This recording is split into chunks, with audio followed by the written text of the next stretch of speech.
You're joining us on a very nice afternoon on the Variety Show of Land. This is season 5. In the previous episode, we talked to OK Go. What do you remember of those guys? They were pretty cool with the treadmill music video all the way back in 2005. Like one of the big first things that went viral on YouTube. Who was it? OK Go. I'm not cultured enough. I'm not cultured enough. I think that might be probably more of an early generational Z thing, but yeah, they went huge in the very first early years of YouTube. They Mhm. did this thing where they did this choreographed thing on like 6 treadmills in LA and really put them into stardom. Basically, the first real thing of like getting viral online before I guess it became more of a financial thing as we see today. See, I would have been, I think, maybe two, three, four, five. I don't know at the time. Like I would have been like a child, so I would have had no idea. But now I need to go back and I need to look at it so I know what you're talking about. Yeah, it's absolutely just like a standout moment of early social media and really doing creative things. And even them guys themselves, they're still doing creative things with them, music videos. I saw when I was talking to them with Tim and the other guy, I forget his name, will come to me. But yeah, they used in one of their new music videos 64 iPhones to create this giant music video using that. So just insane and these robotic sort of Before iPhone. AIs using mirrors. Yes, they're using iPhones. I can barely record a TikTok properly with an iPhone. And here these guys are like using like little halves of that to make like one giant video using 64 phones. That's incredible. I'll have to link that to you after we're done today. It's a must Absolutely. watch. Please, I need to see this. Yes. Well, speaking of you, you've done, as you said to me before, 10 years of yapping on social media, doing what you do best. What really got you just wanting to be behind the camera and, just doing this for a living? That's a good question. See, the only response I really have to that is that I was maybe 10 and I discovered YouTube that you could press the upload button. And I was like, because at first, I don't know if anyone else felt like this, but I used to think like there used to be a whole process to uploading to YouTube and like you had to like be in with someone to be able to upload on there. And then one day I just found the create channel button and then upload button. And I was like, I'm gonna do this. And then I remember sitting there one day and I was like making my channel cover and I was like doing all the things. And then I don't know, yeah, ever since I just kind of it's social media has always been the easiest form of a space to publish any content or any sort of creative media that I could create. Whereas, like, obviously, at the ripe age of 12, you can't make a movie and then get it in cinemas. But if you can make a movie and put it on YouTube or put it on one of these other platforms, then that's enough to even get it out there to be published to an audience to be in front of other people. So, yeah. And ever since I just haven't stopped because it's fun. And social media has just gotten bigger and bigger. I think definitely the rise of short form reels, because on my degree that I do, I did bachelor's screen media with Victoria University here in Mhm. Victoria, and we learned all about the short form sort of craze. I guess for you, you're pretty much your popularity and your fan base is right on that sort of TikTok reel stuff. What is Mhm. it like getting ideas every day and figuring out what are we going to do? How many videos are we making today? And what's kind of the big idea that gets to you every time? For me, there's no process. I'm taking a shower, comes to me, which I feel like is the case with a lot of people, or like I'll be out and about driving somewhere, or a lot of the time just laying in bed in the morning, and I'm just like, oh, I should do that. That'd be a funny video. Like one day I had this, okay, so I made this video that was it was a parody of espresso. This was like early last year. And the idea came to me because I was just like in bed rotting one day and I was like, oh, this is like depressing. And then I listened to espresso and then depresso came to me. So then I made depresso into its own little video thing. I don't know. I think in terms of ideas, it is always very spontaneous and just like appears. Yeah. I feel like that sometimes, especially with the Yeah. reel and this the short form thing. What's your favorite type of trend video that you like to do? Say, for example, is there a particular trend video that you've done like, I really love this? Hmm. Trend video. What's one I've loved? I don't know. I mean, I always love a good song trend. Like I love when a song trend comes up, but it's like not a dance, but it will be a cool, I don't know, what's like one that happened. I'm trying to think of a reference, but I can't. Do you have any references for me? Like what kind of reference for like a cool song trend that's happened? Now this is I where know. I'm kind of sticky situation myself because you look at the wall behind me with my vinyl, like you expect a Mhm. guy who collects vinyls from the 70s and 80s to know what the F's Oh, going on. I was gonna say same, but these are all from the past 5 years. Yeah, Um, I'm kind of yeah. song trend. Yeah, well, anyway, I love when there's a trend around a new song or music. Even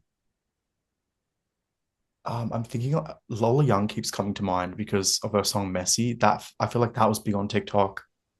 Obviously, like a lot of short and sweet has been big on TikTok, but I love even when it's just like where they take the lyrics and they'll relate it to like a scenario and they'll put like a scenario on screen, like when I was friends with this person, blah blah blah, and then the lyrics are like directly related to that. To that, I think that's why it's cool because I'm like, ooh, like I could say some shady thing. I could call someone.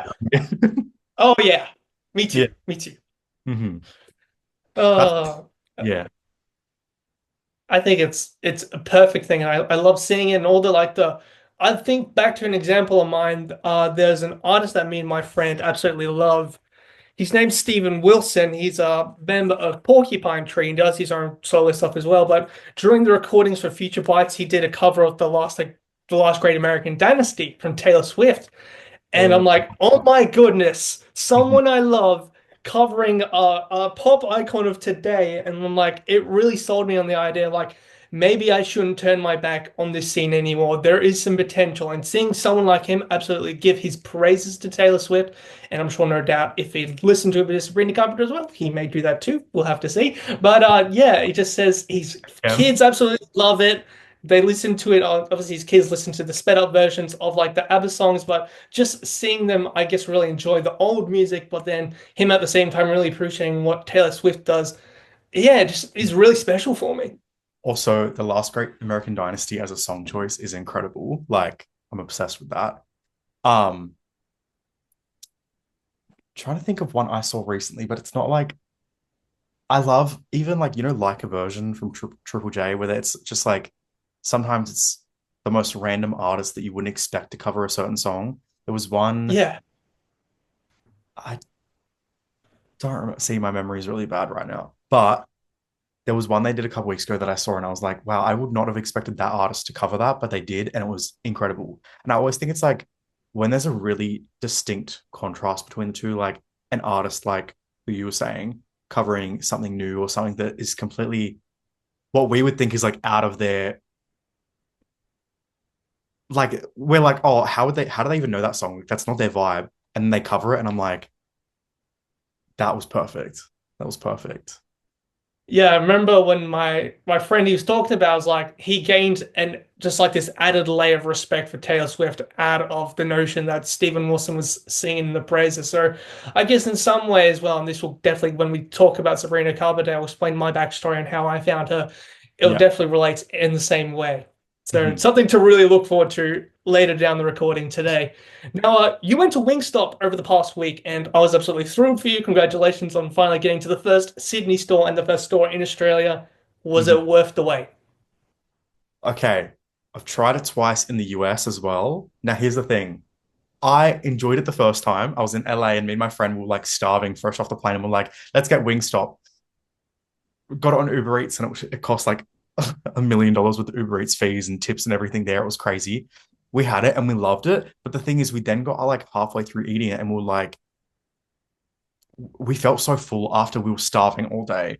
And then we were like, we left it for a bit anyway. Then when I went back to America at the start of this year, I was in Orlando and I ordered it again. And I don't know what I ordered, but it did not sit right with my stomach. I was like, literally, like, did not go well. Anyway, so going into the Australian one, I was like, I was hoping that it would be less salty, less oily, and all over just like more up to my standards of fast food. Like it felt very American fast food over there, very sickening, if you know what I mean. Here, it's everything I loved about it, but like good. But like it was good. Like it didn't feel sickening. It was like Nice. And I actually loved it. Me and my friend, same friend that I tried it with in LA, I was like, you need to come with me to try this because we need to both like give our opinion on whether it's better in America or if it's better here. And it's definitely better here. Like they smashed it. It's so good. Highly recommend whenever you're in Sydney next, you need to go because it's really good.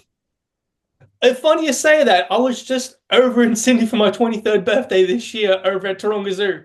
Oh, if only that opened like a tiny bit earlier, you would have been able to try it. That sucks. I Next time, know, but this time you have to. Hopefully they do more stores in Australia, but actually they need more stores in Sydney to begin with because I cannot be bothered going all the way to King's Cross for it again, but I will obviously. Um, but yeah, I loved it. I loved it. Wait, I do favorite love me. like, I loved the mild Yeah. flavor. I loved lemon pepper flavor and the chips, incredible. Not I can't believe we're talking about fast food. This is so funny. Like this is my passion. All right, well, we're gonna keep going then. Five Guys, when I first tried it here in Melbourne, I had actually had an exchange student friend who come to uni and she says, you gotta try Five Guys. I'm like, okay. So I joined her with a friend who was living with her in like the uni complex and all that. I went and tried it for the first time. Oh my goodness, this thing is so good. Smash burgers. They give you a whole bunch of chips for the size of chips you want. I'm like, I could, this is good stuff. I like it. The I haven't tried the Five Guys burgers, but I've had the chips and they were good. But everyone in Sydney constantly complains that Five Guys isn't good. But then everyone I know from Melbourne that comes here, they're always like one friend in specific I'm thinking of, they always their first stop is Five Guys in the city. And I'm like, is it that good? I feel like I need to give it like a proper go. Yeah. I need to try that one again. Yeah, definitely something to do. Next time you're here in Melbourne, you're doing some content creation work, go out there. It should be the one across from Flinders Street was the one I went to. And, it's just absolutely amazing. And not only on top of that, you indulge in a bit of Lint Dubai chocolate. This was certainly of an interesting combination. Uh-huh. Have you tried the Dubai chocolate, first of all? No, and I should do that because I am a huge lover for chocolate and I will pretty much eat anything that's chocolate covered, sir. Do you like pistachio? Wouldn't say I haven't tried it, but definitely would be up for it if you have praised it. You need to try first of all pistachio papi pistachio spread is incredible. I love it. I have like three in my pantry right now, but I like can't eat it too often because otherwise I get addicted and it's not good for me.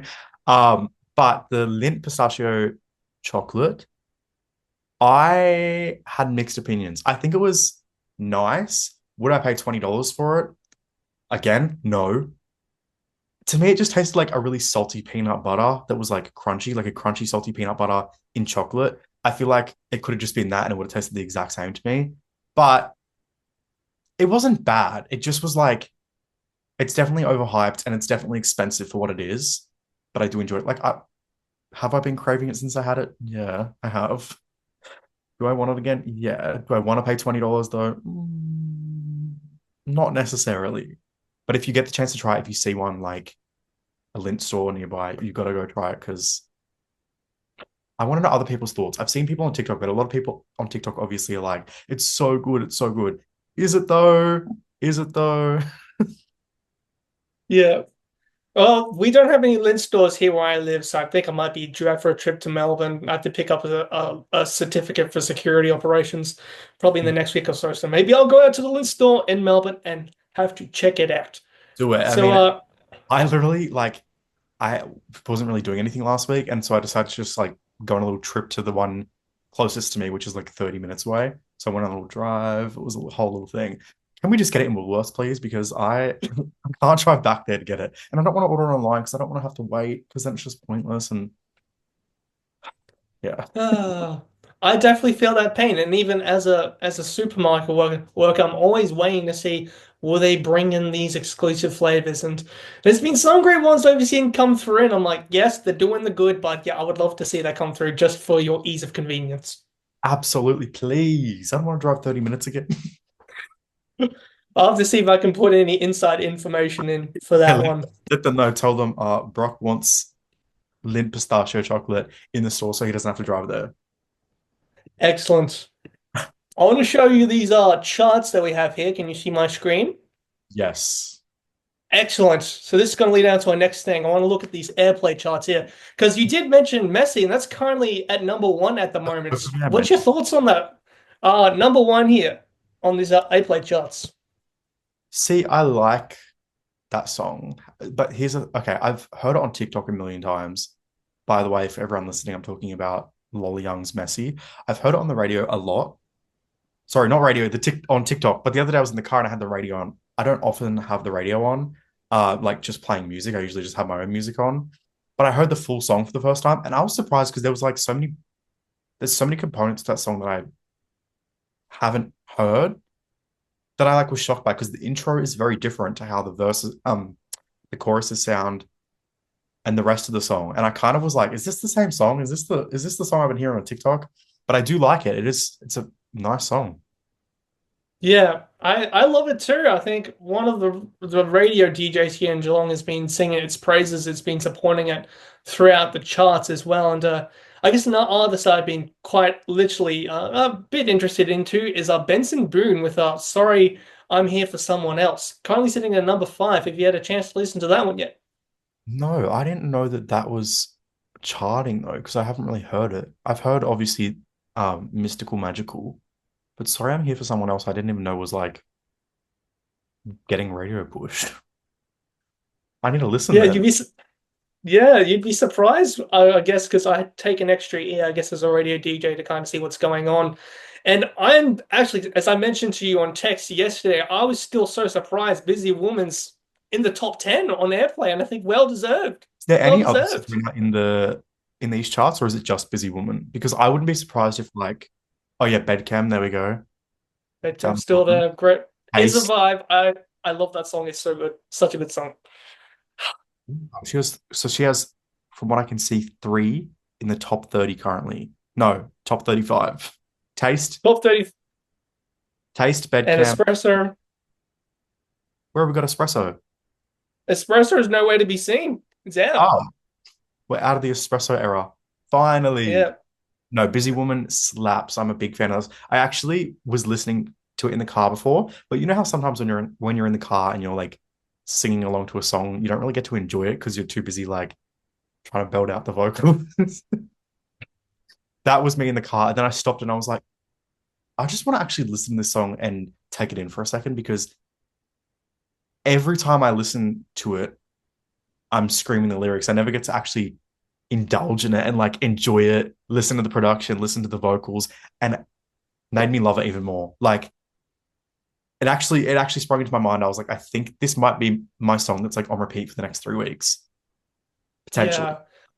I think for me as a drummer, this is always coming in a hot rotation. The whoever does drumming for Sabrina in the studio in particular has really nailed a good beat for this particular song.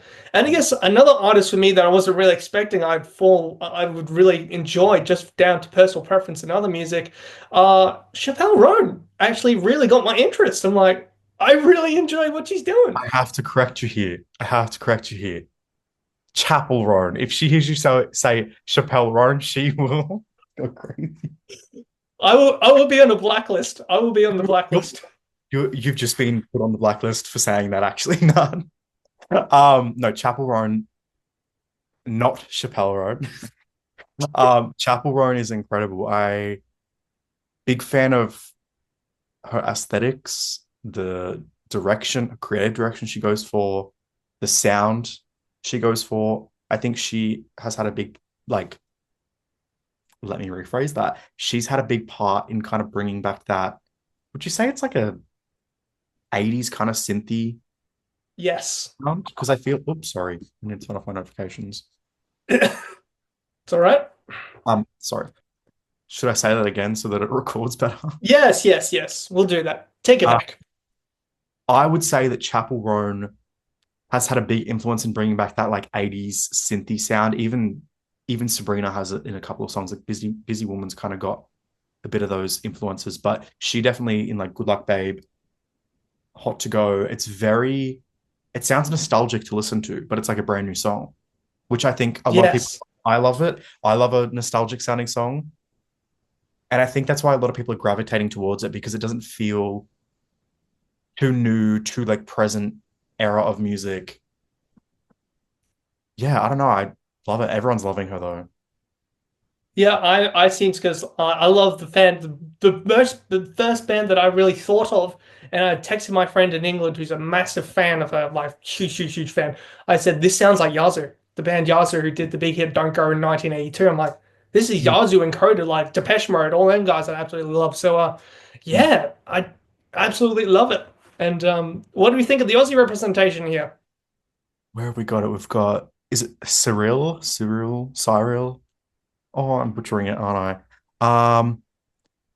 I feel like there could be more. Obviously, we got Guy Sebastian, which is a given. Dean Lewis, love to see it. So bias. There's a couple names that I'm not entirely familiar with just yet, but that's kind of a good thing to see that they are on the charts to begin with because they're the artists we need to be pushing.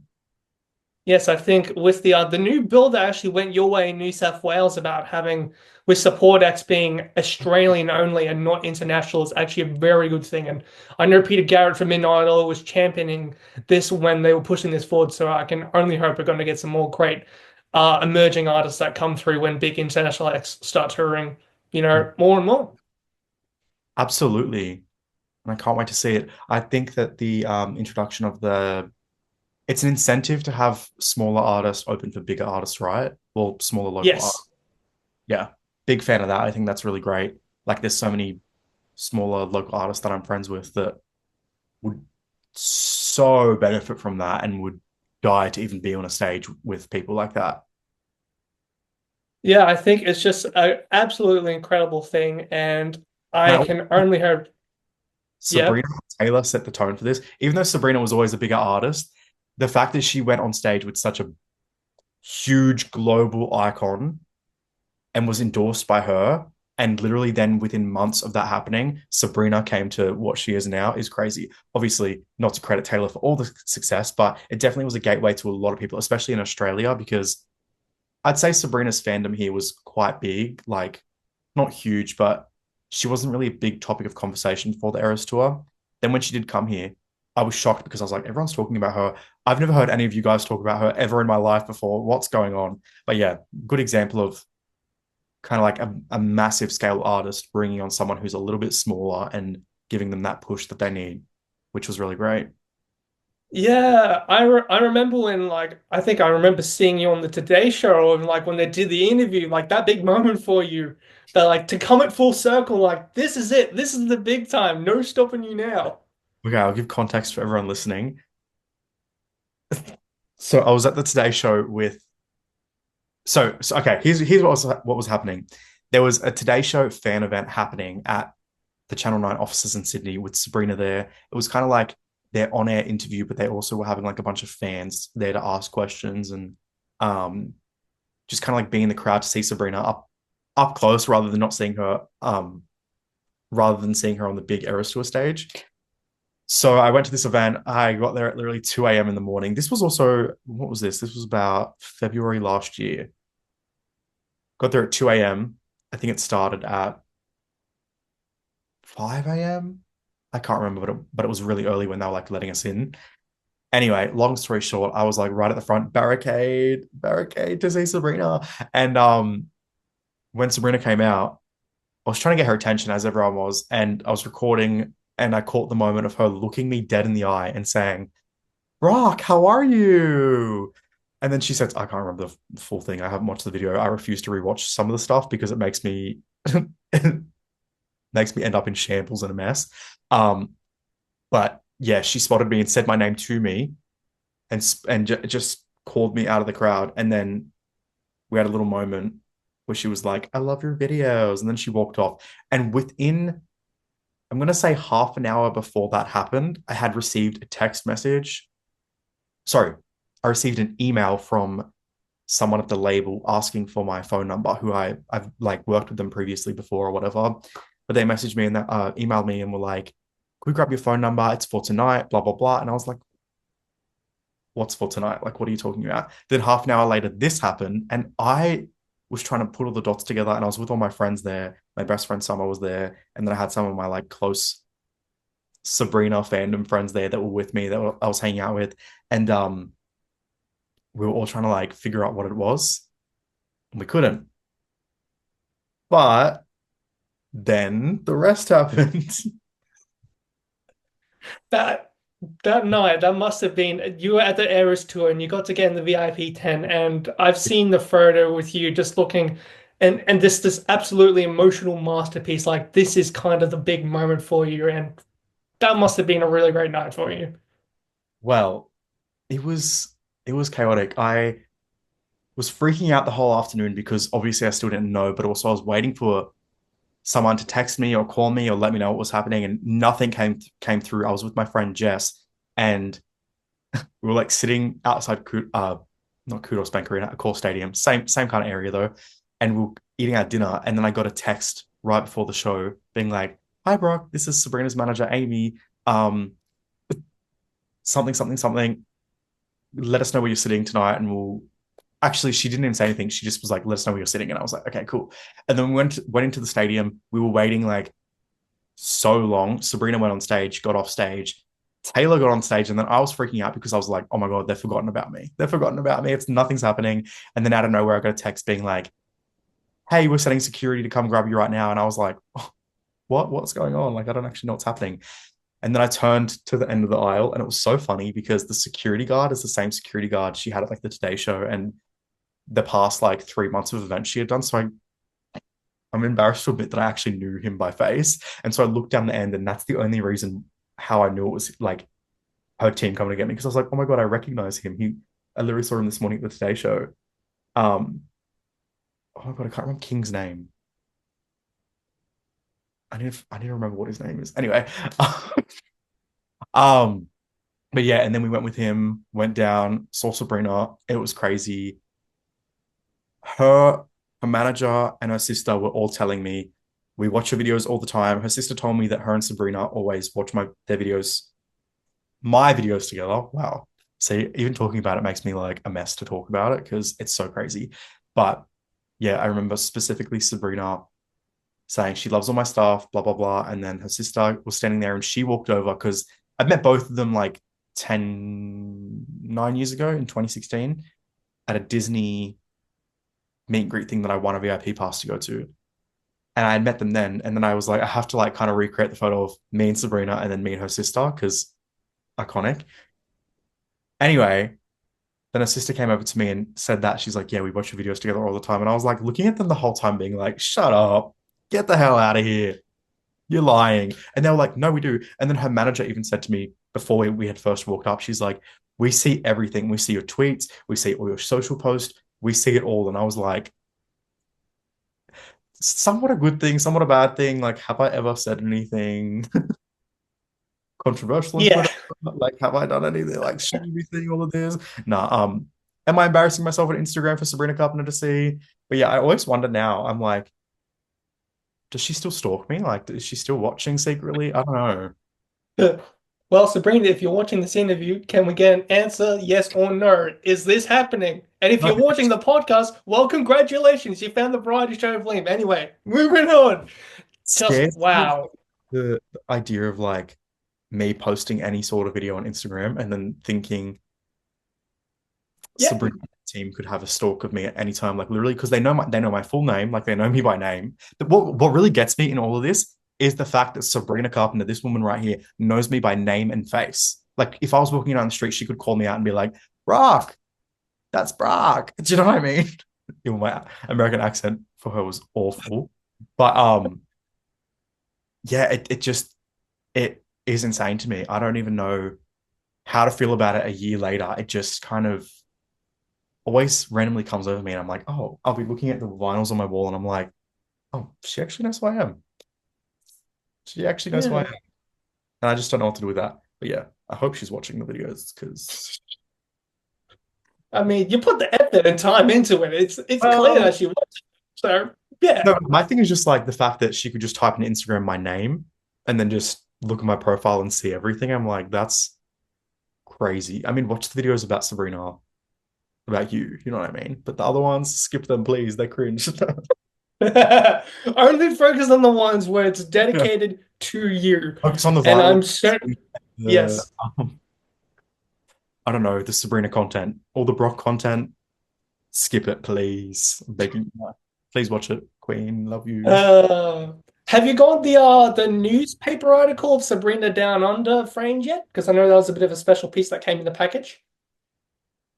No, I should have it framed. See, I initially planned to frame it and put it like somewhere here, but then I shifted this whole vinyl area around and got this new stand and stuff. So I was gonna put it there, but maybe I should put it like on this wall somewhere.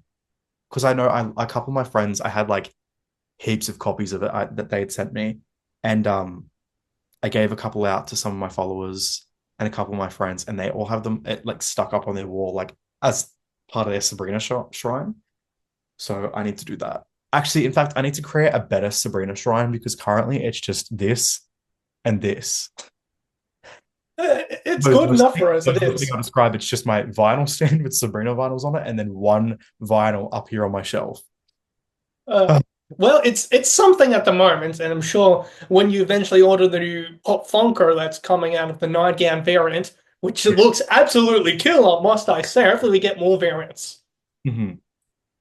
I need to get that. I was actually searching for it in stores the other day because I don't know if it's hit stores here yet, but I saw a couple of people on Twitter say they got it already. I don't know if it's because they pre-ordered ages ago, but I do need to get it because it is so cute. I don't have any other Funko Pops at all, but that is the only one that I'll ever own. The most important one. Yeah, the most important one to you in your eyes is Mhm. Sabrina. And I took the idea and initiative from some of the fans within the Carpenter fandom. I bought a Snoopy from the Peanuts, and I'm now going to add it with Sabrina to make Snoopy Brina, which is one of the kind of the big, I guess, ships of the fandom. They like to put the images of Snoopy Dog and Sabrina together in photos. I'm like, this is cute, so I'm Yeah, just going to okay. So have it on what's that my about? Can shelf. you explain that to me? Because I saw bits of this on Twitter, but sometimes, I am on Twitter constantly, but there's a lot of fan stuff that I will skip because I'm just like, I don't know what's going on.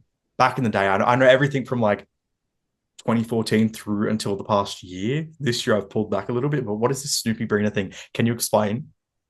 Yes, I will indulge your ears on this one. So it's like an artwork, and I guess they take like photos, I guess, from the tour or maybe like from day-to-day life, and Mhm. they edit, I guess, Snoopy into it. One of my favorite ones comes from, I reckon it might have been her Italian show in the European leg. They got Snoopy serving her pizza. Oh, right. So it's kind of just like a meme. It's like a meme thing within the fans. They love to do Have it. they done a Snoopy being Juno arrested? Oh, don't think so yet. I'm sure We need to get someone onto will that, do it. guys. We need to get onto that, guys. Why has that not been done yet? No, that's I what haven't seen that one yet, though. So, but yeah, I taken that idea. I'm like, we're gonna make it real life. We're gonna make it happen, and we're gonna make some fans very happy. Absolutely.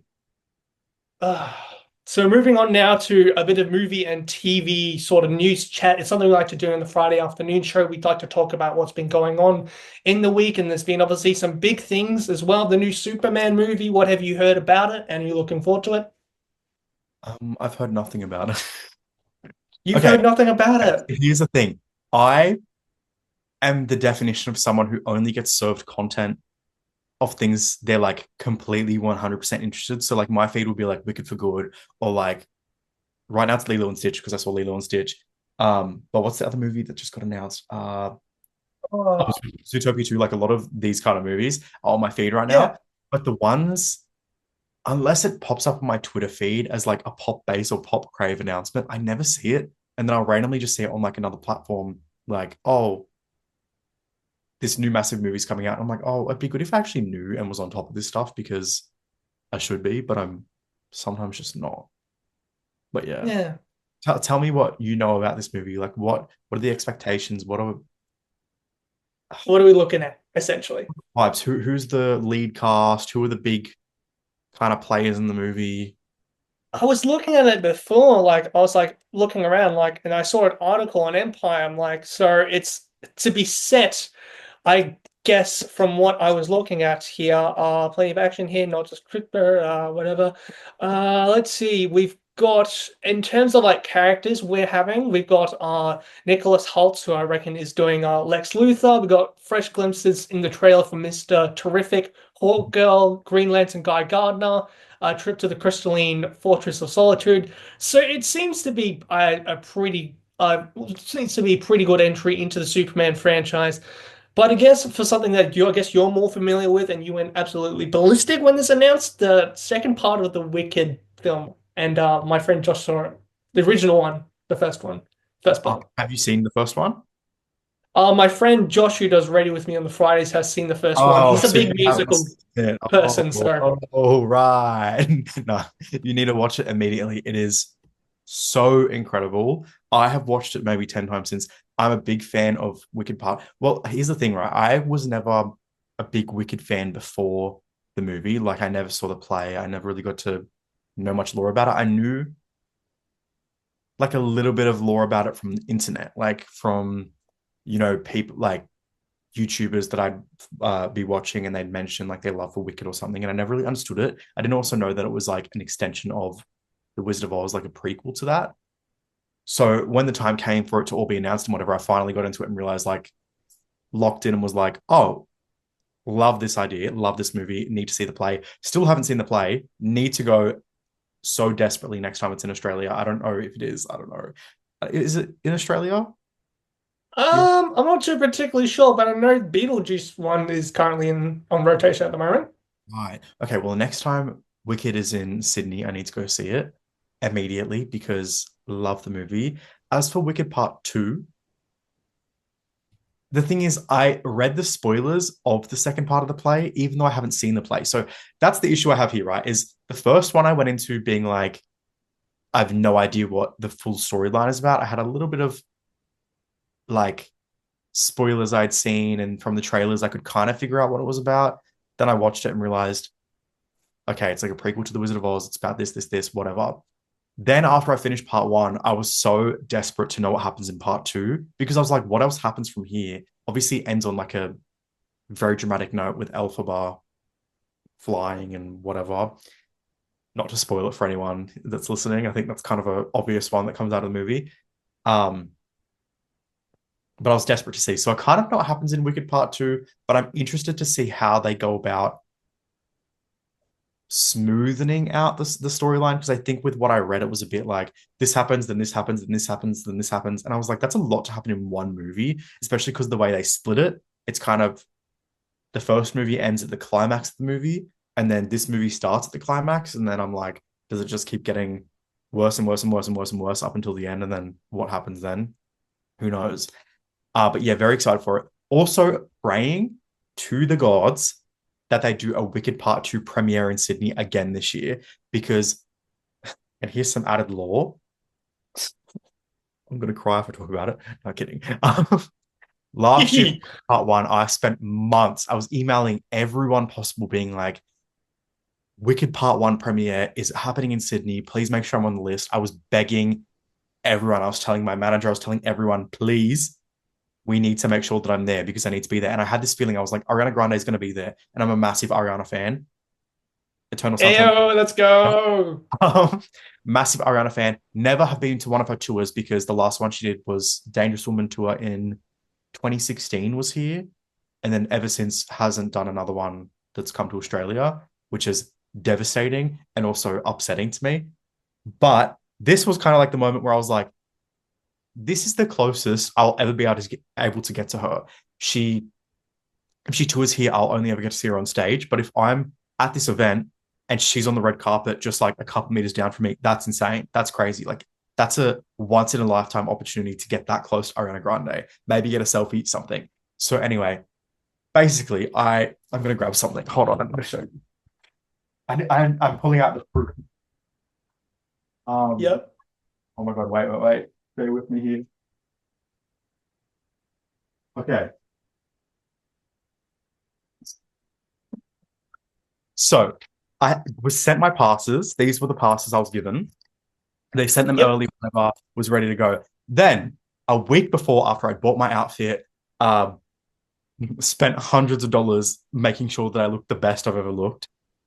I got an email from Netflix asking me, asking me Oh, to go to LA on a trip that would be on the same weekend of the Wicked premiere. And So basically, long story short, that was the hardest decision of my life. I did in fact say yes to going to LA, but it was like days on end of my mum and I like having just non-stop conversations being like, do I go? Do I go to LA? Do I stay for Wicked? Do I stay for Ariana? What do I do? And my mum was like, I think you should go to LA because that's like a cool opportunity and it sounds really cool. But if you want to stay to see Ariana Grande, stay to see Ariana Grande. And anyway, made the decision to go to America because I have been to LA before and I really wanted to. And then was devastated while I was there seeing all the Wicked content. I was like, oh, I wish I was there. But don't regret the decision. Just hoping that this year they do it again, maybe on a bigger scale. Maybe have Ariana Grande back here and Cynthia and some of the other cast because I need my justice. Yes, you need to have that moment like you did with Sabrina at the Today Show. You need to have that feeling and that sort of Not energy with again. Ariana. Because all my creative friends, there's like two of my good creative friends actually. They both got to meet Ariana. Like they were pulled aside on the carpet to be a part of a group of people that got selected to like have like a quick hey like content moment with Ariana and Cynthia. And now every time I see them, it's their phone lock screen of just them with Ariana, and I have to sit there and be like, "Yep, yep, must be nice, guys. Must be nice." But yeah, Internally crying. literally, like I literally give them shit for it. I'll be like, "Ugh, no one even cares that you met Ariana Grande," but I do. Oh, oh well. Um, I think one of my favorite movies, I guess. Oh, do you have anything else to add to the Wicked thing before we move on? no, just rest in peace to these passes I never got to actually use. So, Oh well, they're there to remind you of what could have been. and makes me cry sometimes. That's all right. I think one of my favorite moments so far in the 2025 movie catalog was the Minecraft movie, a real highlight of Jack Black's career. The memes that came from this movie, and just, his rendition of Steve, and of course the Lava Chicken song absolutely going berserk on the charts, making it the shortest song, I think, in history so far to ever chart, and even actually did chart on the new song charts here in ARIA number 20 Wait, for a the few weeks. lava chicken? The Lava Chicken went to number 20 Are you for a kidding? few weeks here in That's Australia not on the new real. songs chart. That's got to be a joke. It's Now, Jack Black. okay, I liked the movie. I know a lot of people were like, "Oh, it looks terrible," whatever. I watched the movie and I got to the end of it and I was like, "That was so fun." I feel like we're in this. Okay, I'm a big fan of movies that are fun and very campy and corny and cheesy. Like one of my favorites that uh,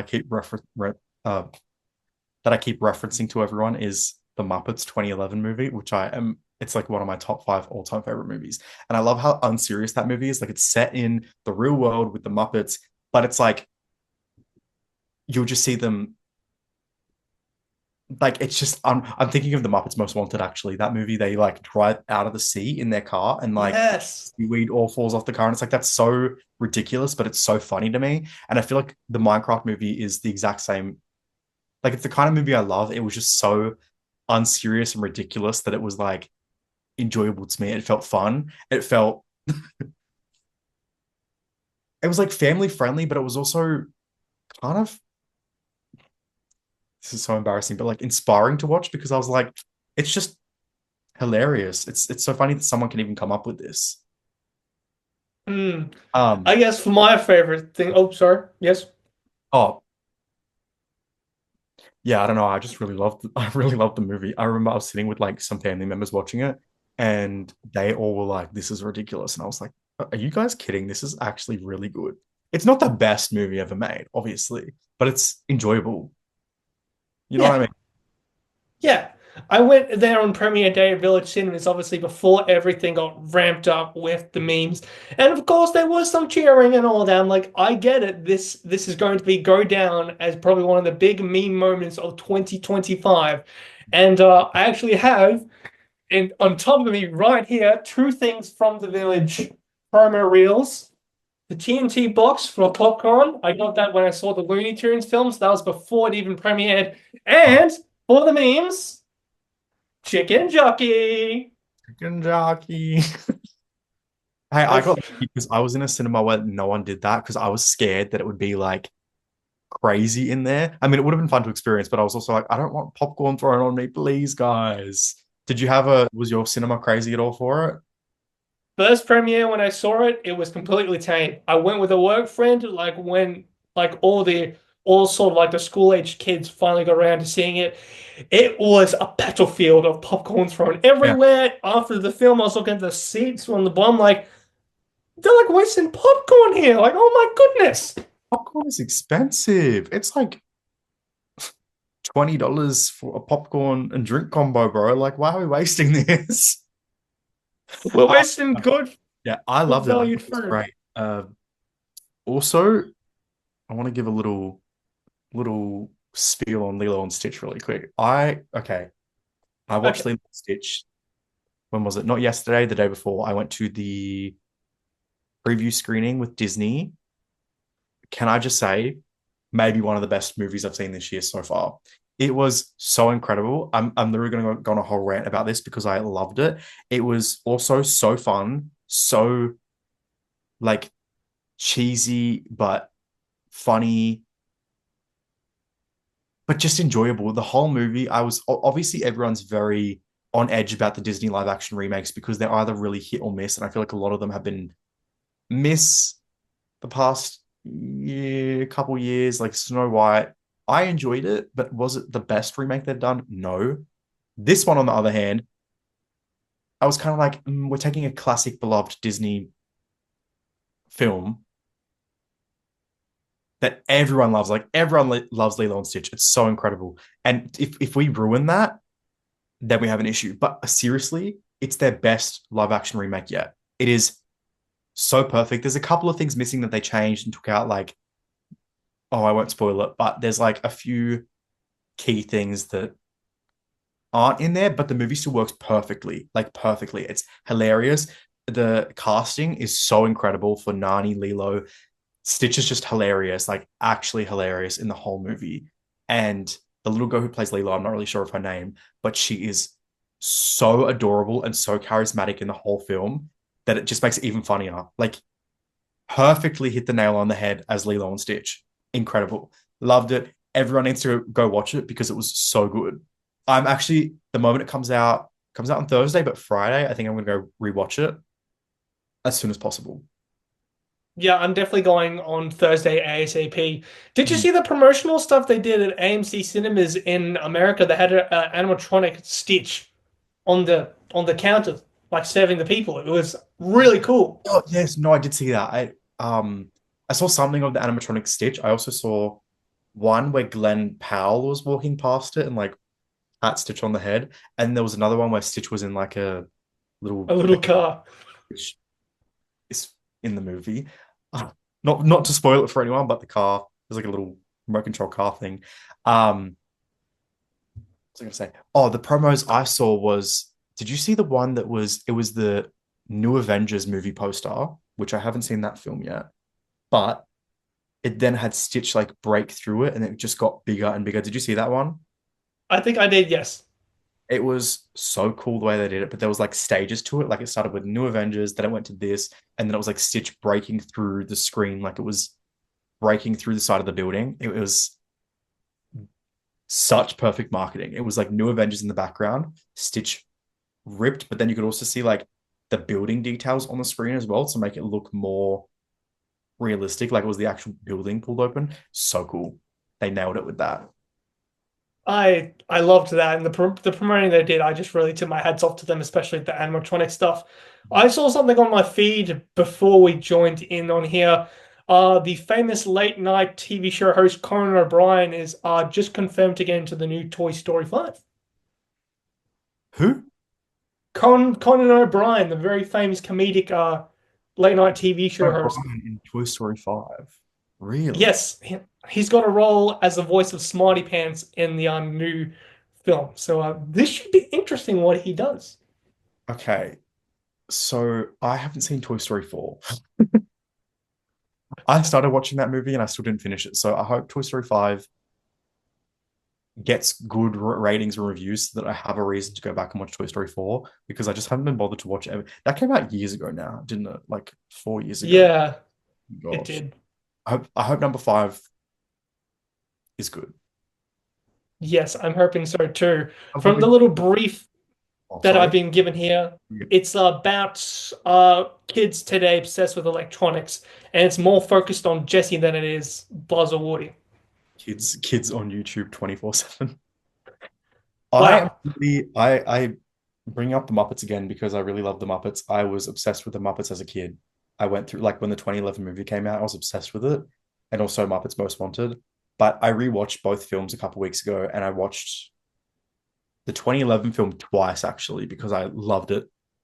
I'm such a fan, and I haven't watched it in over a decade. Like it's been so long, I kind of forgot about it. So I rewatched it again after rewatching it, and I am dying for Disney to have like a new Muppets film come out or some sort of Muppets resurgence. That's what I'm waiting for because I love them. I love them. I think they're so funny. I think they're one of the best things to ever happen to the film industry.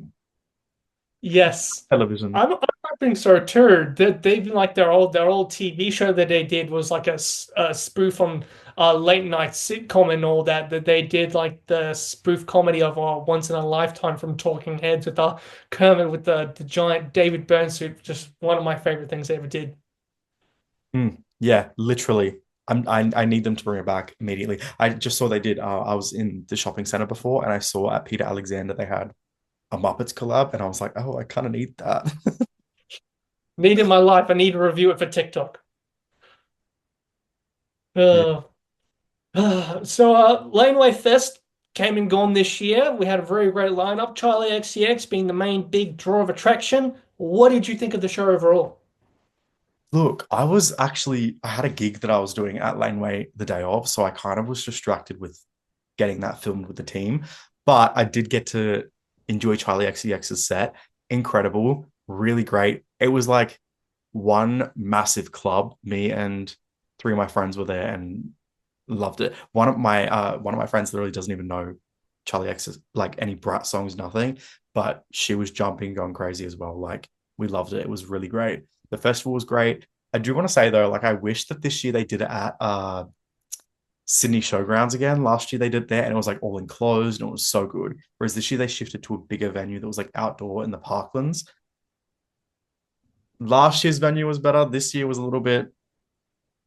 I was like, I love the setup they did last year. So I'm hoping next year they go back to Sydney Showgrounds and it will be more Yeah.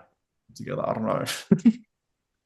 Who would you like to see come next year? Is there anyone that you really iron off that For Australia should Laneway, try and bring in for 26? I think Lola Young's probably going to be there first of all. I think she's a big contender for the Laneway lineup. Chapel Roan was rumored for this year, so I think that could potentially be next year, which would be really cool and a great headliner. And who's popping off right now? I'm trying to think like who's kind of having a moment. Oh, because I know I hear all the trendy songs on Cole's radio when working during the week. That's when they really play it out. So you think I know it, but I can't really hear much when you're working in a supermarket. So again, I'm probably a loss for Like words. Or yeah, probably those two eyes I reckon too would and probably be good. something as well. I don't know. Obviously, I'd love to see Sabrina as well, but I think I don't know if she'll do Laneway. Like, I'm not sure. I feel like she might have done it this year, but next year she's either going to be touring or she's going to be doing some sort of probably doing a film or something at the time, so probably won't do it. But yeah, I'd love to see Sabrina, obviously. But maybe, yeah, I'm thinking like Lola Young, Benson Boone, Chapel Roan, and oh, I'd love to see Pink Pantheress. I just was listening to her new EP. It's called Fancy That, and it's incredible. Her song Illegal has been on repeat for me. She would also be a really cool addition to the lineup. But I've heard she's a really random performer. Like she'll be on stage with like a handbag and she just kind of like sings in one spot, which I think would be hilarious though to do on a festival stage. Anything goes really. So I can imagine that would go down well on the socials. Another literally. thing that you were involved with is Met Gala 2025, the watch along, obviously at the Penthouse at Crown Sydney, where you were part of, and I quote a bit of the fandom lingo, herstory, with Taylor Swift staying at that very penthouse. Were you informed of this, or did you somehow get insider information of that knowledge? Literally everyone there was talking about it, being like, oh my God, Drake stayed here, Taylor Swift stayed here, this person stayed here. And it was like, that was the topic of the conversation. I'm not kidding. Obviously, we all showed up because it was the Met Gala watch party, but everyone was more excited about the fact that we were in a $40,000 per night suite.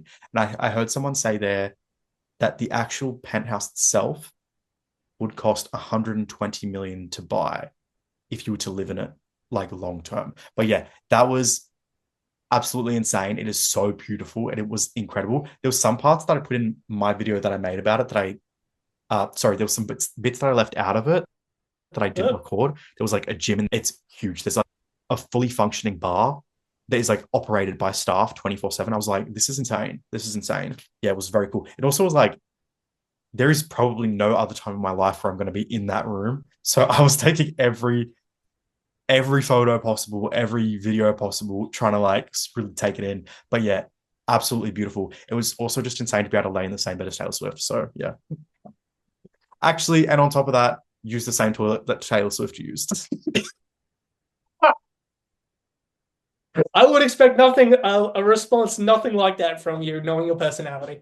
Well, I put it in my video and someone commented being like, really? Like, have some class. Did you have to say that? And I was like, well, I mean, Taylor Swift used this toilet and so did I. So what about it? Like the facts are facts. But yeah, it was really, really cool.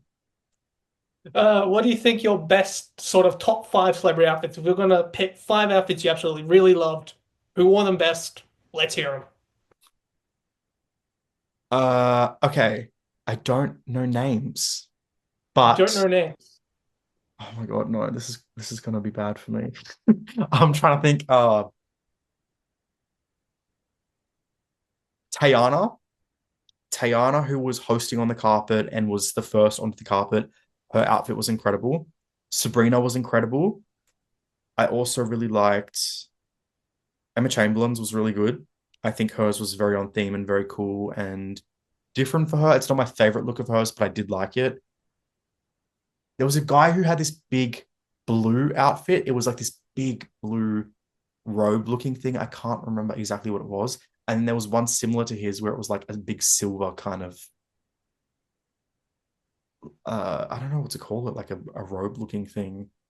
Anyway, th- Anyway, that's my top five in description.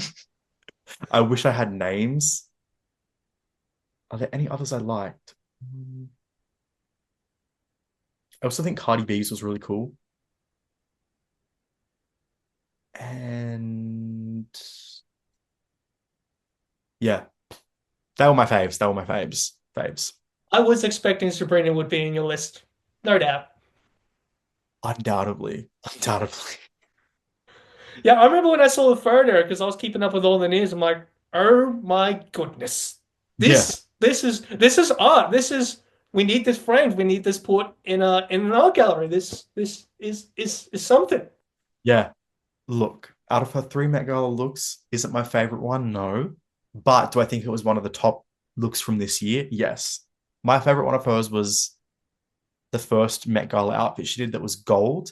And I think the theme was it was something. You know what? No, I don't remember. But it was the outfit where she had like a gold kind of big long dress on and it looked incredible. And that was also a really talked about outfit from her of hers. At the time, she was not really talked about in socials back then. It was kind of like her first introduction to being very topical and very spoken about on social media at the time, which was like shocking to me. I was like, oh my God, all these people know Sabrina now. It's crazy. Yeah, the other one that I really liked was another one. A friend of mine was talking about it. Jenna Ortega's outfit. It was a kind Oh, of metallic. Like, what was I don't that know why I about? thought that. That was one of my top five. So I'm gonna take out one of them. Who am I gonna take out? The silver guy that I was talking about. We're taking that out and we're putting Jenna Ortega in there because the whole ruler concept of hers was incredible. Obviously playing into the whole tailored for you, uh, what was it? Super fine, tailored for you. whatever it was. And And we, yeah. obviously playing into the fact that like rulers are literally used by tailors and it's a direct ode to their craft. I thought that was incredible and so smart and so creative to even come up with that and kind of not exactly be what the theme is, but interpret the theme in a different, more creative way. I think that was incredible. Yes. Yeah, I thought of that one as well. I was like, yeah, that was a perfect one, and absolutely loving that one. I mentioned to you, at least I put you in the description when I was promoting this, that you could be on hard quiz for your on knowledge for Sabrina Carpenter. So now we move into the Sabrina Carpenter part of this little podcast here. Do you reckon that's a valid point that you could get yourself applied yourself on a hard quiz with Tom Gleeson and potentially take home the gold brass mug? I think I have been around as a fan for long enough to know even the deepest levels of lore, like even lore that wouldn't be able to be found on the internet. Like you just had to be there for it. So I definitely think I can do it. Well, there you go. I reckon you would be a perfect fit, and just all the knowledge that I've heard from you about, talking about her, I reckon you'd have a very good chance of winning it. And I I, know we all know that she ain't coming to Australia with this tour. I mean, I would have loved to. I mean, I would have loved to ask CNFM to see if they she could get her might, some industry. she She might, might.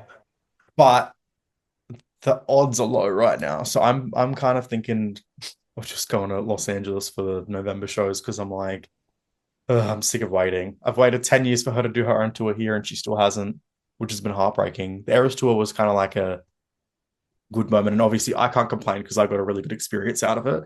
But it still would be nice to be able to say that I could attend one of her tours. So I'm thinking I'm just going to go to LA because I don't want to miss the short and sweet tour. Yeah. I was kind of banking on the fact that she may just surprise us next year, early next year. And I just asked in, hey, can we get some industry tickets going on, some review tickets, and I'll be able to enjoy it. As I think it'd be very cool. So I guess in this case, it brings up a really cool topic. If there was to be a hypothetical tour, let's predict something going on. What designs would we expect in terms of her outfits? What songs could we expect for spin the bottle choices? Maybe we're expecting some Aussie classics. Or shall we expect some more standard ones? And what are the positions for Junior and the Bedcam outros looking like Okay, over the outfits year? definitely do similar to the one she did in London, whatever that show was. She had the flag on the outfit. It was like all red and white and blue. I think she'll do very similar, but like Aussie edition, maybe with some stars. That would be hilarious. Other outfits, no idea. I know there's going to be a lot of blue. I can already see it. Songs for the surprise song part. I don't know. What are some classic Aussie songs that she might pull? I think she did one from Olivia Newton-John on the American leg. So I'm thinking maybe a bit more Aussie female representation like Kylie Minogue and Olivia Newton-John, like sort of like Aussie female powerhouses, just to really bring that in. You out of my head by Kylie Minogue. That's what I want to hear. Or like I was gonna be like just I could see her. I know for a fact she's going to pick something absolutely ridiculous when she comes here, and that's going to be the big song that she performs because it's just, like I don't think it's going to be a classic. I don't think it's going to be like a big hit. I think it's just going to be something really niche and funny, and that's what she's going to go with. I've been thinking about this, like, Uh-huh. because she did Come On Eileen, I believe, on maybe second night in London. Like, this really solidifies why I love her as a performer. She does what she does, but she understands that the 1980s is a pretty big thing right now for music amongst people in Generational Z. So my respect for that. And I can imagine she may throw something from Icehouse on there, like Electric Blue. I mean, she's very cultured with her music taste. Like she knows that stuff. I know from the top of my head, she's a big like Beatles fan. She knows all the big throwbacks from way back whenever. So she could pull out literally anything. It could be like I feel like we're going to be shocked with whatever she pulls out in Australia, to be honest. Yeah, I was thinking, yeah, that would be just something real iconic from the 1980s, or like something sort of just like out of the depths. And yes, that's what I'm kind of really thinking for the Short and Sweet Australia tour, if it was to ever happen, but not really looking likely that it's going to happen anytime soon, sadly. But fingers Oh, crossed. Juno positions. Sorry, this just came to me. Obviously, she did one in Paris that was the Eiffel Tower. I think she might do a Harbour Bridge in Sydney. I uh, was thinking the exact same I, idea for Sydney. I won't elaborate, but I think it's going to be her own made up one called the Harbour Bridge, and that's going to be the position. I feel like that too. And Melbourne, obviously, we have the giant building, so something to do with the Eureka Skydeck. Maybe, potentially. I, like I said, if this tour ever happens, we will see. Now, honest opinion, let's rank the discography. Best to worst or worst to best, and honesty is the best policy. For Sabrina, For Sabrina, these, let's get where are we putting all the albums on? let's do my the albums from worst to best for me. So from oh god, this is risky. Worst at the bottom, I'm gonna put Eyes Wide Open because I love that album and it's very nostalgic for me. But is it her best album? No, she also didn't write a lot of that album because she was too young and she was like 14 at the time. So I think that's going at the bottom for me. It's lacking the Sabrina-ness. Number, sorry, above that. Oh God, this is so hard. Um,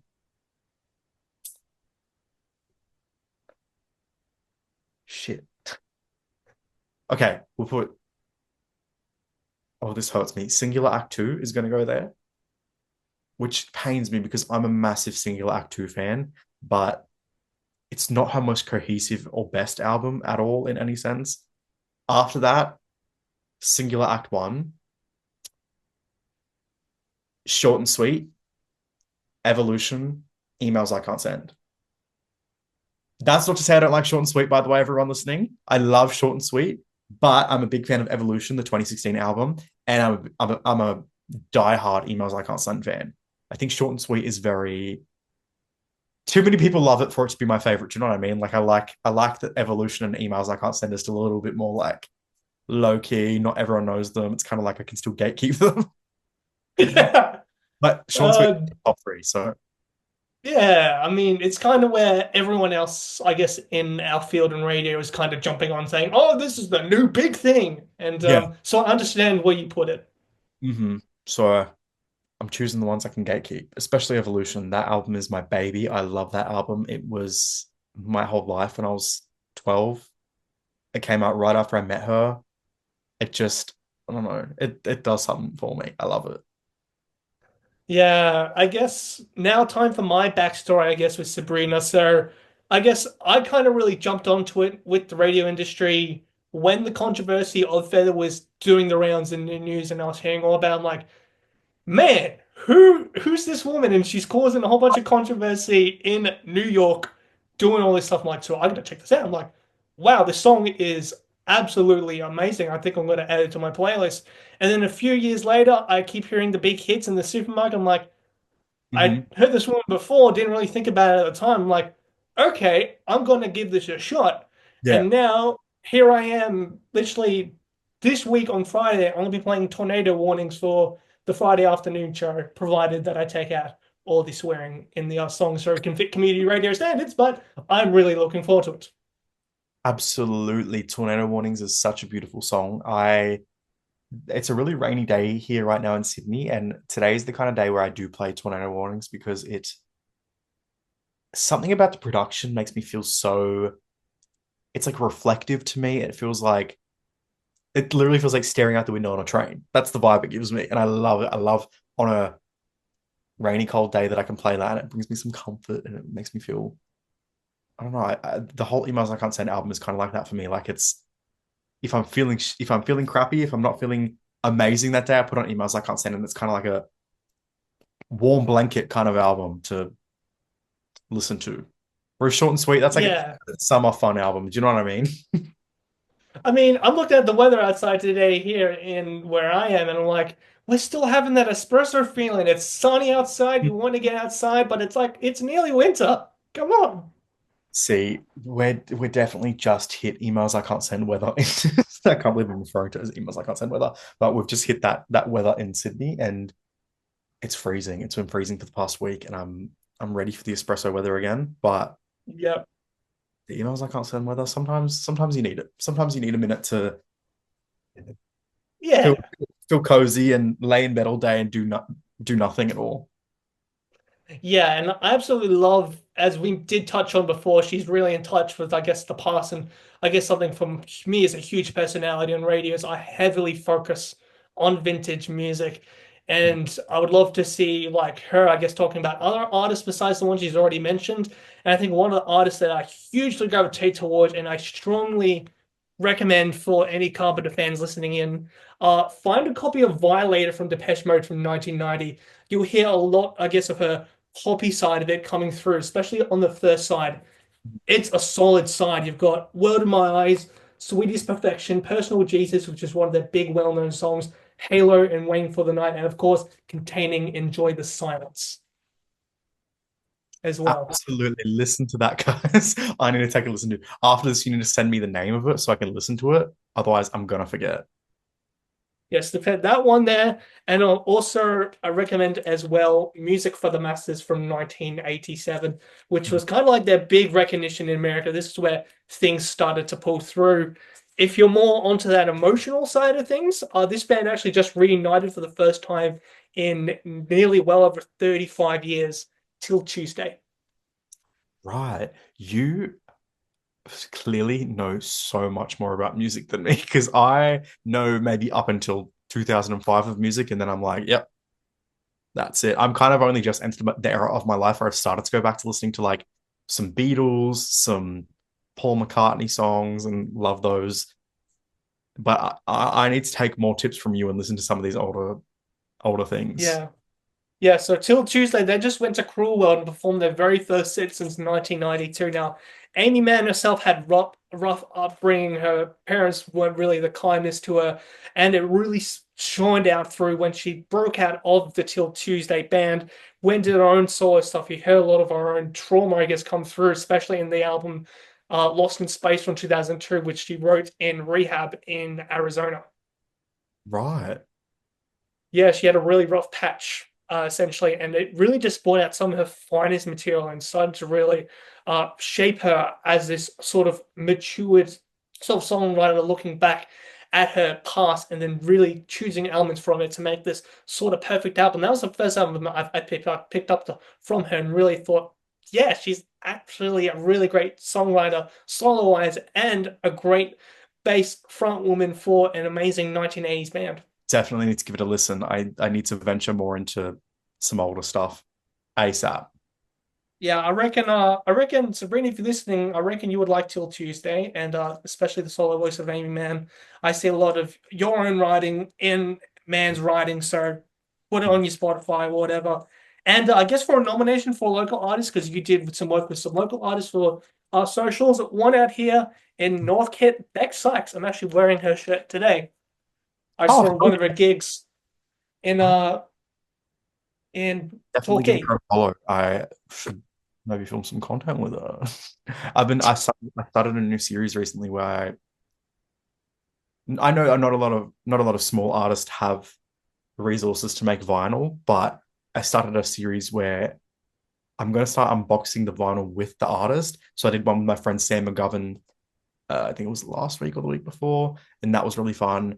And I'm gonna do some more with local artists, maybe some more mid-scale artists, kind of like a mix of everything. And then even maybe I was honestly thinking like for those that don't have their albums printed on vinyl, it would even be cool to just do an album that really inspires them, and then they can talk about what it means to them, how it's inspired them, et cetera, et cetera. I think that'd be so cool. Yeah, I think you can still get this one on her website, Pepper Pot Magic, and she performed a few of the songs as well. Do you listen to Sin FM by any chance in 90.7, one of the biggest student-run, I guess, radio stations in Australia? I'm not a big radio person. I need to be. No, okay, look, because the radio plays this specific genre of music that I am always just like, oh, I just want my music. Do you know what I mean? So when I get in the car, I'm always like, let me put on my Sabrina, and then I never get to hear like the new stuff from the radio. um, but I have to give it a listen. Yeah, Sin FM, we're community run.